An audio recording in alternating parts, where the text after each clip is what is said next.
আসসালামু আলাইকুম। রাতের শীর্ষ সংবাদে স্বাগত জানাচ্ছি আমি শাহনাজ পারভীন। অন্তর্বর্তী সরকারকে হুমকি না দিয়ে চলুন ফেব্রুয়ারিতে জনগণের মুখোমুখি হই তারেক রহমান। বৃহস্পতিবার জাতির উদ্দেশ্যে ভাষণ দেবেন প্রধান উপদেষ্টা। সুপ্রিম কোর্টে সেনা মোতায়েন চেয়ে সেনা সদরে চিঠি। শেখ হাসিনা সহ ৩ আসামির রায় কবে তা নির্ধারণ বৃহস্পতিবার। ৩০ বছরের কনসেশন চুক্তি সই করেছে চট্টগ্রাম বন্দর ও এপিএম টার্মিনাল। চট্টগ্রামে আওয়ামী লীগের সাবেক শিক্ষামন্ত্রী মহিবুলের বাসায় অভিযান, আটক 7।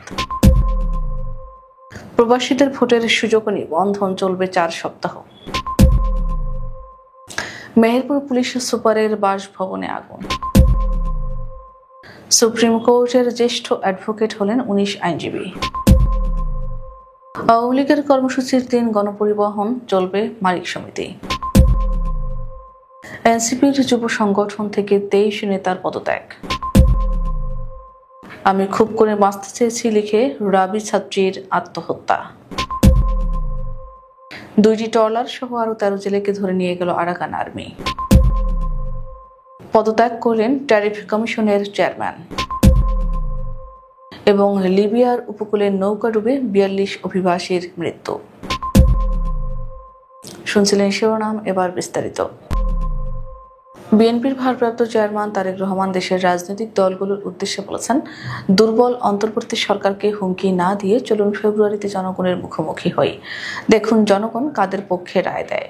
রাজধানীর শেরেবাংলা নগরের চীন মৈত্রী সম্মেলন কেন্দ্রে ঐতিহাসিক 7 নভেম্বর জাতীয় বিপ্লব ও সংহতি দিবসের 50 বছর পূর্তি উপলক্ষে আয়োজিত আলোচনা সভায় লন্ডন থেকে ভার্চুয়ালি যুক্ত হয়ে প্রধান অতিথির বক্তব্যে এসব কথা বলেন তিনি।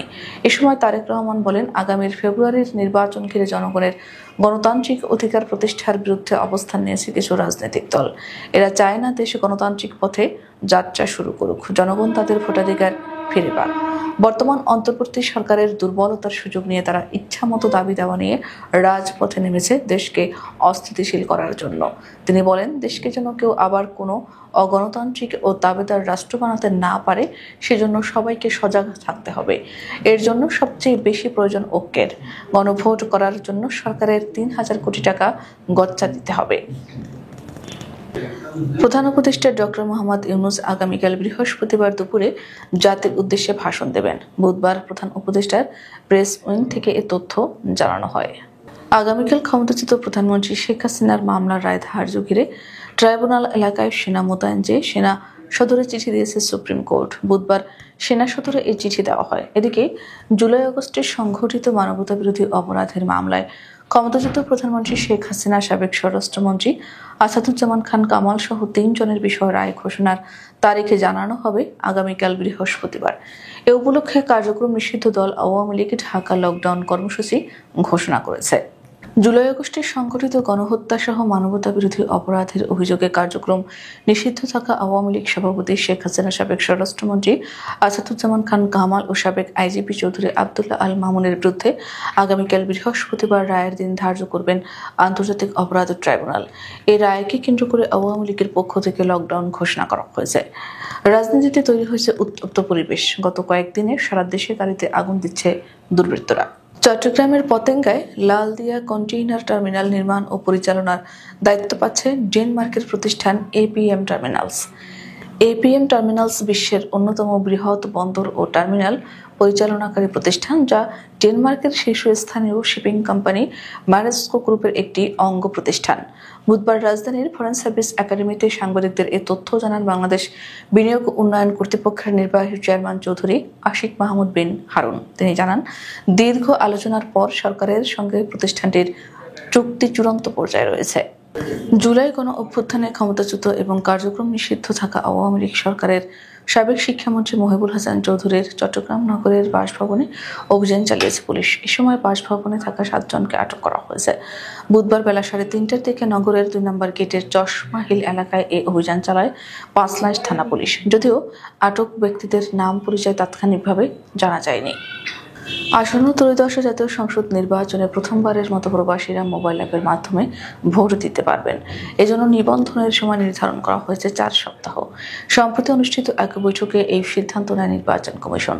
ইসি সচিব আক্তার আহমেদ জানিয়েছেন, আমরা অঞ্চল ভিত্তিকভাবে যেমন ইউরোপ, আমেরিকা ইত্যাদি সময় নির্ধারণ করব, যাতে সব জায়গায় প্রবাসীরা স্বাচ্ছন্দ্যে নিবন্ধন করতে পারেন। ইসি সূত্রে জানা গেছে, প্রবাসীদের পাশাপাশি সরকারি চাকরিজীবী, কারাবন্দী এবং ভোটের দায়িত্বে নিয়োজিত কর্মকর্তারাও পোস্টাল ব্যালটের মাধ্যমে ভোট দিতে পারবেন। তাদের জাতীয় পরিচয়পত্রের নম্বর ব্যবহার করে অনলাইনে নিবন্ধন করতে হবে। মেহেরপুর পুলিশ সুপারের বাসভবনে অগ্নিকাণ্ডের ঘটনা ঘটেছে। বুধবার বিকেল 4টার দিকে শহরের কোর্ট মোড় এলাকায় অবস্থিত পুলিশ সুপারের বাসভবনের ভেতর থেকে ধোঁয়া উঠতে দেখা যায়। এ সময় আশপাশের লোকজন সেখানে জড়ো হয়। ফায়ার সার্ভিসের একটি দল দ্রুত সেখানে পৌঁছে আগুন নিয়ন্ত্রণে আনে। প্রাথমিকভাবে জানা যায়, বাসভবনে থাকা শীতাতপ নিয়ন্ত্রিত যন্ত্রটির বিস্ফোরণের ফলে এ ঘটনা ঘটেছে। অগ্নিকাণ্ডের ঘটনায় বাসভবনের ডাইনিং স্পেসে রাখা fridge, sofa set, chair, table সহ অন্য আসবাব পুড়ে গেছে বলে জানিয়েছে দমকলের দল। আপিল বিভাগের সিনিয়র অ্যাডভোকেট হিসেবে তালিকাভুক্ত হয়েছেন 19 জন আইনজীবী। বুধবার এ বিষয়ে বিজ্ঞপ্তি জারি করেছে সুপ্রিম কোর্ট প্রশাসন। এতে বলা হয়, প্রধান বিচারপতির সভাপতিত্বে এনরোলমেন্ট কমিটির মঙ্গলবারের সভায় প্রত্যেক সদস্যদের স্বতন্ত্র মতামতের ভিত্তিতে 19 জন আইনজীবীকে সুপ্রিম কোর্টের আপিল বিভাগের সিনিয়র অ্যাডভোকেট হিসেবে তালিকাভুক্তির সিদ্ধান্ত নেওয়া হয়েছে। সিনিয়র অ্যাডভোকেট হিসেবে তালিকাভুক্ত হয়েছেন তৈমুর আলম খন্দকার, মোহাম্মদ শিশির মনির, ডক্টর শাহদিন মালিক, মোহাম্মদ কায়সার কামাল সহ 19 জন আইনজীবী রয়েছেন। এছাড়াও মঙ্গলবারের এনরোলমেন্ট কমিটির সভায় 153 জন আইনজীবীকে আপিল বিভাগের আইনজীবী হিসেবে তালিকাভুক্ত করা হয়। কার্যক্রম নিষিদ্ধ আওয়ামী লীগ ঘোষিত 13 নভেম্বরের লকডাউনের সময় গণপরিবহন চলবে বলে জানিয়েছে বাংলাদেশ সড়ক পরিবহন মালিক সমিতি। একই সঙ্গে সংগঠনটির পক্ষ থেকে শ্রমিকদের সতর্কভাবে চলাচলের নির্দেশ দেওয়া হয়েছে। বুধবার বিকেলে গণমাধ্যমকে এ তথ্য জানিয়েছেন সংগঠনটির যুগ্ম সাধারণ সম্পাদক কাজী মোহাম্মদ জুবায়ের মাসুদ। জাতীয় নাগরিক পার্টির যুব সংগঠন জাতীয় যুব শক্তির নোয়াখালী জেলা শাখার নবগঠিত আহ্বায়ক কমিটি ঘোষণার কয়েক ঘণ্টার মধ্যেই দফায় দফায় পদত্যাগের ঘটনা ঘটেছে। এ পর্যন্ত 23 নেতার পদত্যাগের খবর পাওয়া গেছে। এর আগে মঙ্গলবার রাতে সংগঠনটির ভেরিফাইড ফেসবুক পেজে 41 সদস্যের আহ্বায়ক কমিটির অনুমোদন প্রকাশ করা হয়। পদত্যাগের বিষয়টি গণমাধ্যমকে নিশ্চিত করেছেন কমিটি থেকে পদত্যাগ করা যুগ্ম আহ্বায়ক ইয়াসিন আরাফাত। তবে আনুষ্ঠানিকভাবে জেলা বা কেন্দ্রীয় নেতাদের কাছে লিখিতভাবে কোনো পদত্যাগপত্র জমা দেননি কেউ। নিজেদের মধ্যে পদবি নিয়ে অসন্তোষ ও মনোমালিন্য এমন পদত্যাগ বলে জানা গেছে। রাজশাহী বিশ্ববিদ্যালয় সংলগ্ন একটি বাসা থেকে সোনিয়া সুলতানার নামে এক শিক্ষার্থীর ঝুলন্ত লাশ উদ্ধার করেছে পুলিশ। ওই শিক্ষার্থী আত্মহত্যা করেছেন বলে প্রাথমিকভাবে ধারণা করেছে পুলিশ। বুধবার সকালে রাজশাহী বিশ্ববিদ্যালয় সংলগ্ন মির্জাপুর এলাকার ইসলাম টাওয়ারের 7 তলার একটি ফ্ল্যাট থেকে তার ঝুলন্ত লাশ উদ্ধার করে পুলিশ। ঘটনাস্থল থেকে ওই শিক্ষার্থীর "আমাকে ক্ষমা করে দিও" লেখা চিরকুট উদ্ধার করেছে পুলিশ। চিরকুটে সে লিখে গেছে, "আমি খুব করে বাঁচতে চেয়েছি, বিশ্বাস করো তোমরা, কিন্তু নিজের সাথে যুদ্ধ করে আর পেরে উঠলাম না।" বাবা মায়ের জন্য এমন চিরকুট লিখে আত্মহত্যা করেছেন সোনিয়া সুলতানা। সে রাজশাহী বিশ্ববিদ্যালয়ের শিক্ষা ও গবেষণা ইনস্টিটিউটের 2019-20 সেশনের ছাত্রী ছিলেন। তার বাবা একজন অবসরপ্রাপ্ত সরকারি কর্মচারী বলে জানিয়েছে পুলিশ। সেন্ট মার্টিনের দক্ষিণে বঙ্গোপসাগরে মাছ শিকার করতে যাওয়া 2টি ট্রলার সহ 13 জেলেকে ধরে নিয়ে গেছে মিয়ানমারের সশস্ত্র বিদ্রোহী গোষ্ঠী আরাকান আর্মির সদস্যরা। বুধবার বিকেলে টেকনাফ পৌরসভার কাউখালী বোট মালিকের সমিতির সভাপতি সাজেদ আহমেদ এ তথ্য নিশ্চিত করেছেন। তিনি বলেন, "আমার ঘাটের 2টি ট্রলার সাগরে মাছ শিকারে যায়। এ সময় সেন্ট মার্টিনের দক্ষিণে ধাওয়া করে ট্রলার সহ 13 জেলেকে ধরে নিয়ে যায় আরাকান আর্মি। একটি ট্রলারের মালিক শনাক্ত করা গেলেও আরেকটির মালিককে তা খোঁজ নেওয়া হচ্ছে।" চাকরির বয়স 10 মাস বাকি থাকতেই বাংলাদেশ ট্রেড অ্যান্ড ট্যারিফ কমিশনের চেয়ারম্যান মইনুল খান পদত্যাগ করেছেন। বাণিজ্য মন্ত্রণালয়ের সূত্রে বিষয়টি জানা গেছে।